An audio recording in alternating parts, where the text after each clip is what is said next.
आज है 23 जनवरी 2025 दिन गुरुवार। Welcome back to clean news UP. चलिए देखते हैं उत्तर प्रदेश की 25 फटाफट बड़ी खबरों को। यूपी में युवाओं को योगी सरकार का बड़ा गिफ्ट, टैबलेट और स्मार्टफोन की नई योजना शुरू। प्रयागराज महाकुंभ में कैबिनेट की बैठक के बाद मुख्यमंत्री योगी आदित्यनाथ ने प्रेस वार्ता कर राज्य के युवाओं के लिए बड़ा ऐलान किया। मुख्यमंत्री ने कहा कि कैबिनेट बैठक में पास हुए प्रस्ताव में युवाओं को स्मार्टफोन और टैबलेट देने के लिए भी व्यवस्था की गई है। कैंट स्टेशन पर दवाओं के लिए नहीं भटकेंगे मरीज, शुरू की गई फार्मेसी सेवा। कैंट रेलवे स्टेशन पर यात्रियों की सुविधा को ध्यान में रखते हुए नई मेडिकल सुविधा का उद्घाटन किया गया। खास बात तो ये रही कि इस सेवा की शुरुआत यात्रियों से फीता कटवाकर की गई। ये कदम महाकुंभ 2025 को ध्यान में रखते हुए उठाया गया है, जिससे यात्रियों को बेहतर स्वास्थ्य सेवाएं उपलब्ध कराई जा सके।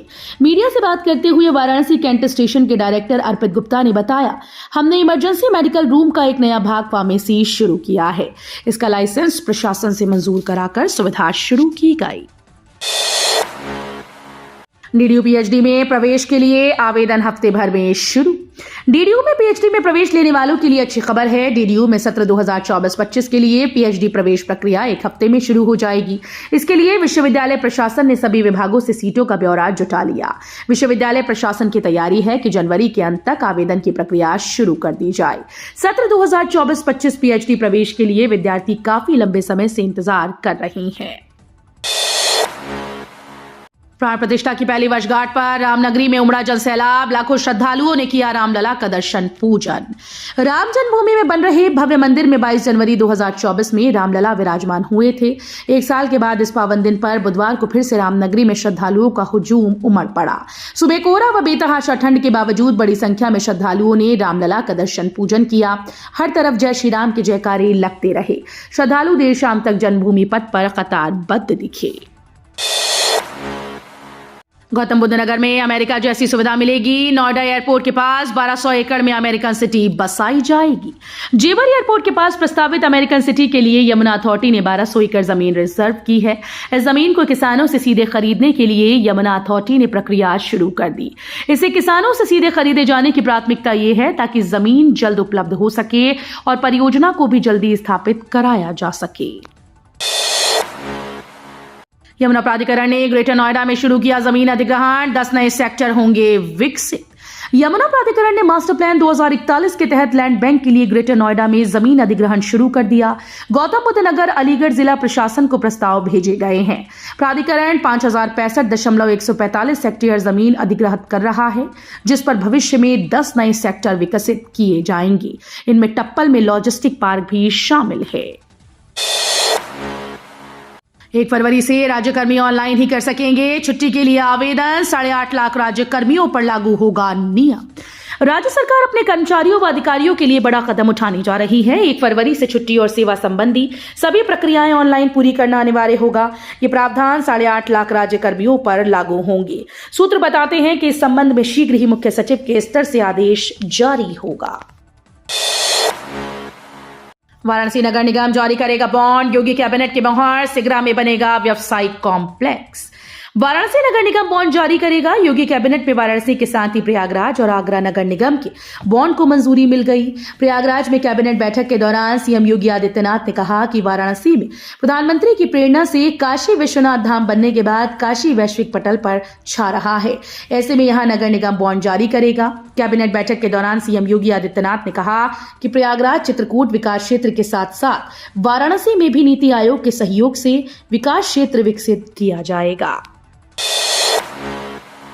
लखनऊ में बाघ से बड़ी किसानों की परेशानी, बोले संकट में खेती और बागवानी। पिछले 1.5 माह से ज्यादा दिनों से रहमान खेड़ा जंगल के आसपास काकोरी और मलिहाबाद के सीमावर्ती गांव में बाघ की मौजूदगी से ग्रामीणों में भय व्याप्त है। दहशत में किसान खेतों और बागों में नहीं जा रहे, नतीजतन खेतों में तैयार फसलें देखरेख के अभाव में बर्बाद हो रही हैं। साथ ही आगामी आम की फसल के खराब होने की आशंका बढ़ गई। ऐसे में किसान सिर्फ किस्मत कोसने के अलावा कुछ नहीं कर पा रहे। कन्नौज को मिली सेंट्रल स्कूल की सौगात, फरवरी 2025 से शुरू करने की योजना। इत्र नगरी कन्नौज को केंद्रीय विद्यालय की सौगात मिली है। केंद्र सरकार से केंद्रीय विद्यालय की मंजूरी मिली। अब जिला प्रशासन केंद्रीय विद्यालय खोलने की कवायद तेज कर दी है। इसके लिए फिलहाल अस्थायी भवन की व्यवस्था की जा रही है। केंद्रीय विद्यालय के डिप्टी कमिश्नर लखनऊ सेना सेठ और जिलाधिकारी ने 3 भवनों का स्थलीय निरीक्षण किया।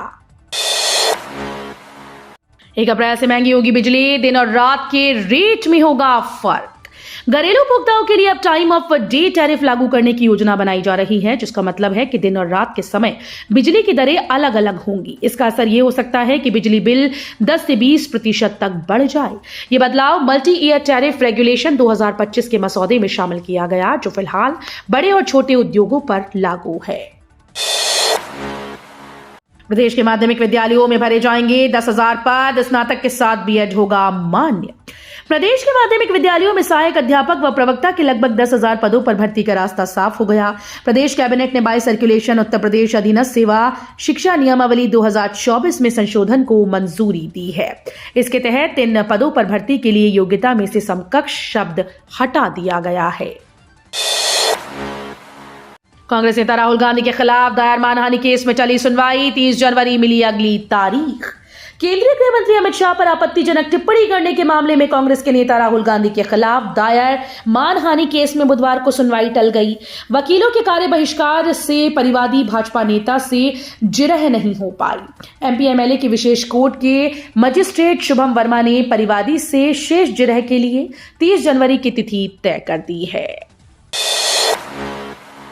राम मंदिर के पहले और दूसरे तल में बनाया जा रहा म्यूजियम अत्याधुनिक तकनीक से होगा लैस। यूपी के अयोध्या स्थित राम मंदिर के पहले व दूसरे तल में म्यूजियम भी बनाया जा रहा है। इसमें 12 गैलरी दीर्घा होंगी। 5 ऐसी दीर्घा होंगी जो लेटेस्ट टेक्नोलॉजी 3D 7D और एमरशिप टेक्नोलॉजी से सुसज्जित होंगी। इसके साथ ही मार्च तक मंदिर में लगने वाली सभी मूर्तियों को स्थापित कर दिया जाएगा। योगी कैबिनेट के गंगा एक्सप्रेसवे के एक्सटेंशन को मंजूरी। महाकुंभ में आयोजित यूपी की योगी कैबिनेट ने गंगा एक्सप्रेसवे के एक्सटेंशन को मंजूरी दे दी। मेरठ से प्रयागराज तक बन रहा गंगा एक्सप्रेसवे अब मिर्जापुर, भदोही, वाराणसी, चंदौली से होते हुए गाजीपुर में पूर्वांचल एक्सप्रेसवे से जुड़ जाएगा। इसके बनने से पश्चिमी यूपी और एनसीआर से बिहार के लिए नया रूट भी मिल जाएगा। गाजीपुर का बड़ा इलाका बिहार से जुड़ा है। गंगा एक्सप्रेसवे को मंजूरी भी 2019 के कुंभ में आयोजित योगी कैबिनेट की बैठक में मिली थी। पीएचडी में दाखिले के लिए 3 दिन और मिले, 15 दिन में आए 7,000 आवेदन। बीएचयू के पीएचडी प्रवेश में दाखिले की अंतिम तिथि बढ़ाकर 25 जनवरी कर दी गई। वहीं काउंसलिंग की तारीख 27 से बढ़ाकर 29 जनवरी कर दी। अभ्यर्थियों की मांग पर 27 और 28 जनवरी को फॉर्म में माइनर करेक्शन की नई व्यवस्था कर दी गई। बाकी परीक्षाओं, रिजल्ट और प्रवेश बंद होने की तारीखों में कोई बदलाव नहीं किया गया। पीएचडी आवेदन की तारीख बढ़ने के साथ ही आज सेंट्रल ऑफिस में पीएचडी नियमावली में बदलाव को लेकर भी कुछ घोषणा हो सकती है। बीएचयू में कैंपस प्लेसमेंट ड्राइव। बीएचयू में सेमेस्टर परीक्षाएं समाप्त होने के बाद कैंपस प्लेसमेंट ड्राइव ने जोर पकड़ लिया है। इस बार 150 से अधिक कंपनीज 1300 से ज्यादा छात्र छात्राओं को नौकरी का अवसर देंगी। बीएचयू के ट्रेनिंग एंड प्लेसमेंट सेल के आमंत्रण पर 100 कंपनीज पहले ही सहमति दे चुकी हैं। 40 से अधिक विभागों के छात्रों के लिए ये प्लेसमेंट अभियान शुरू हो चुका है, जिनमें अगले 2 महीने तक लगातार इंटरव्यू चलेंगे। Greater Noida West to Ghaziabad तक बनेगा elevated road. Greater Noida West के सेक्टर 4 शाहबेरी गांव के पास से गाजियाबाद के क्रॉसिंग रिपब्लिक तक प्रस्तावित एलिवेटेड रोड की विस्तृत परियोजना रिपोर्ट तैयार करने का काम शुरू कर दिया गया।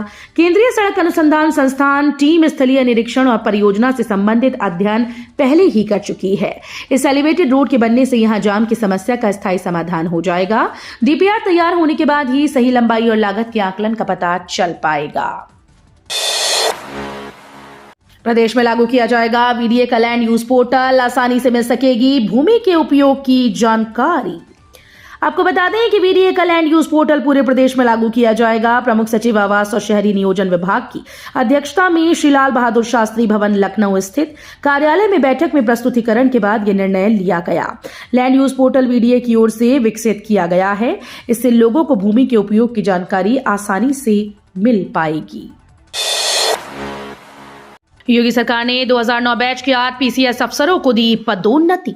उत्तर प्रदेश में आईएएस पीसीएस अफसरों के प्रमोशन सेवा विस्तार ट्रांसफर का दौर जारी है। अब इस क्रम में योगी सरकार ने 8 पीसीएस अधिकारी को पदोन्नति देकर उनके पदनाम में बदलाव कर दिया है। विजय कुमार विशेष सचिव ने इस आशय का आदेश जारी किया। जल्द ही पदोन्नत किए गए अफसर अपना पदभार ग्रहण करेंगे। दिल्ली चुनाव में योगी आदित्यनाथ की विशेष डिमांड, इन विधानसभा क्षेत्रों में कर सकते हैं प्रचार।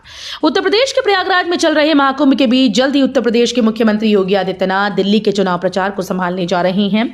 वहीं कुंभ मेले में फरवरी के पहले सप्ताह में प्रधानमंत्री और माह के अंत में गृह मंत्री के शामिल होने की संभावना जताई जा रही है। इसके लिए जमीनी स्तर पर सभी एजेंसीज की तैयारियां चल रही हैं।